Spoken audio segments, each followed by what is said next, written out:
ওটা হলো আমার, ওটা হলো বিএনপি ধানের শীষ। ওটা মনে করেন আমার তারেক রহমান, আমাদের অনেক দেশে উন্নয়ন তাও অনুদান আছে। বাবা আমরা তো নিয়ত করছি বাবা, এখন মত প্রার্থী তো আমাদের বাছাই করাই আছে, তারপরও ভোট আমরা দিয়েই দিছি, তাক মন থেকে তাক ভোট দিয়েই দিছি। না বল দল কেন করে বলবো, তারপর আমার মন থেকে ভোট দিছে, এইটুকু আমি করলাম। ওটা হলো আমার, ওটা হলো বিএনপি ধানের শীষ। ওটা মনে করেন আমার তারেক রহমান, আমাদের অনেক দেশে উন্নয়ন তাও অনুদান আছে।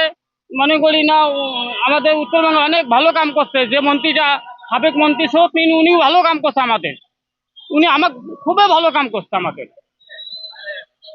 এখন মনে করি না, এখন ভোটে কি হবে সেটা বলা যায় না, কিন্তু আমরা ভোট ওনাকে দিয়ে দিছি এইটুকু।